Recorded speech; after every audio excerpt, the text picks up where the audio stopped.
What happens when arrogance blinds love?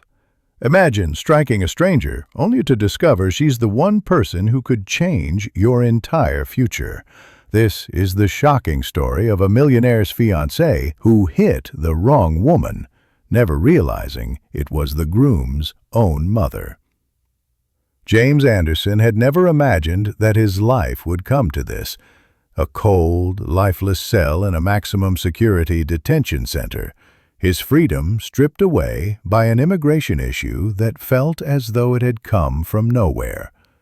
Born and raised in the United States, James had always believed in the American dream, but despite working hard, following the rules, and never getting into trouble, he often felt like an outsider in a country that promised him so much, yet gave so little.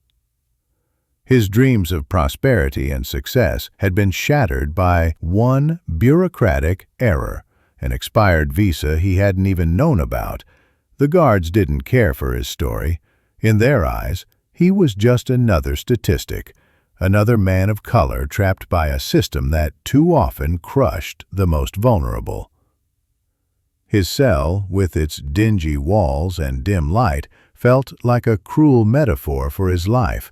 Trapped in a cage, unsure of when or if he'd ever get out. Days bled into weeks. The strong, optimistic spirit that once defined James slowly began to fade. The loneliness gnawed at him as he spent hours pacing his tiny cell, replaying memories of the life outside, the life he feared he would never return to. He was no criminal, yet here he was, treated like one. The prison was full of men from all walks of life, some guilty, many others like him, wrongfully detained, fighting battles they didn't know how to win.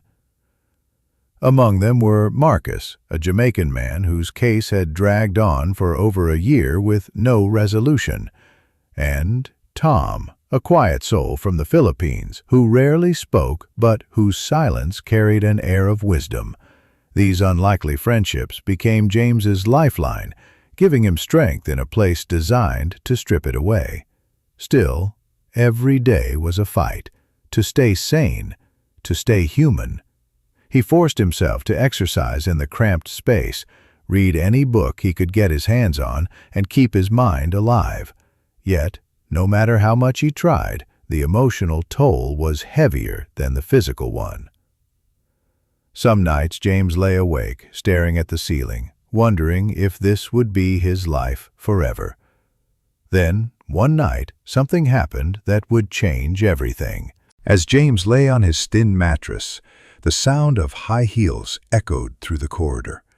It was rare, almost unheard of, for a woman to walk these halls, especially one dressed in the crisp, professional attire of a judge. James sat up, curiosity sparking through the fog of despair. Her name was Judge Eliza Green. At just 38, she had already built a reputation as one of the most respected judges in her state. Known for her fairness, her unshakable commitment to justice, and her ability to see beyond the black and white of the law, she had become a beacon of hope for many who believed the system was broken. Her visit that night was part of a special program to review old, unresolved cases. To most, it was just another routine inspection, but for James, it was destiny. He first saw her as he stood in line with other detainees. Her presence commanded attention. Sharp eyes scanned the room with authority, yet behind them glimmered something else: compassion. When her gaze fell on James, time seemed to freeze. For reasons she couldn't explain, she felt drawn to him. She saw the pain in his tired eyes, the quiet resilience in his stance, and in that moment, James felt something too, a flicker of hope he thought had long died. When it was his turn to be reviewed, Judge Green didn't just skim through his file like so many others had. She studied it. She read every detail: his background, his history, the supposed errors in his paperwork. And the more she read, the more her heart sank. There was no reason for James to be locked away in that cell. The mistakes in his case were obvious. the injustice undeniable. That night, Judge Eliza Green couldn't shake the image of James Anderson from her mind. His dignity, his quiet strength, the way he seemed to embody every person the system had failed, it haunted her. She knew she had the power to help him, and she decided she would. It wasn't easy. Behind the scenes, Eliza pushed mountains of paperwork, called in favors, and fought through the bureaucracy that had swallowed James's life. Weeks passed. Then, finally, the decision came down.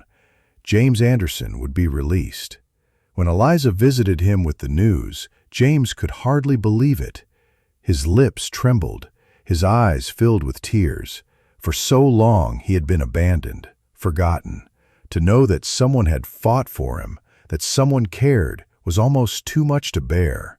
"Thank you," he whispered, his voice breaking. Eliza smiled softly, but inside, her heart stirred with something deeper, something that had begun the moment their eyes first met. A bond, forged not by circumstance, but by an undeniable connection neither of them could ignore. James's release was just the beginning. As he worked to rebuild his shattered life, Eliza was there. At first, as a supporter, then as a friend. They met for coffee, then dinners. Conversations that began with legal documents turned into discussions about dreams, fears, and the meaning of second chances. Slowly, almost imperceptibly, friendship blossomed into love. For James, Eliza wasn't just the woman who freed him. She was the first person who had truly seen him. And for Eliza, James reminded her of why she had chosen the law in the first place: to fight for the voiceless, to stand against injustice, to bring light into the darkest corners of society. But love, like freedom, came with a price.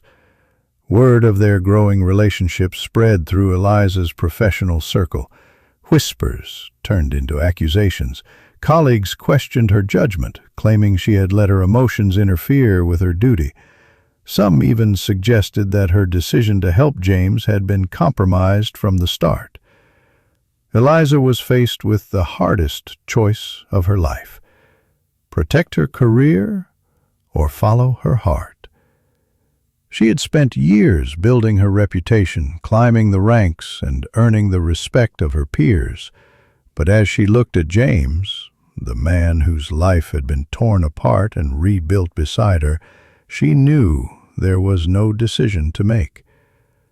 Eliza resigned from her position as a judge. She chose love. Together, James and Eliza began building a new life, one born out of pain, survival, and resilience, but also out of hope, healing, and love. Their story was proof that even in the darkest places, light can be found. That sometimes the most unexpected people can change our lives forever. What do you think of James and Eliza's journey? Do you believe love can grow in the most unlikely of places? Share your thoughts in the comments, and don't forget to like and subscribe for more inspiring stories like this.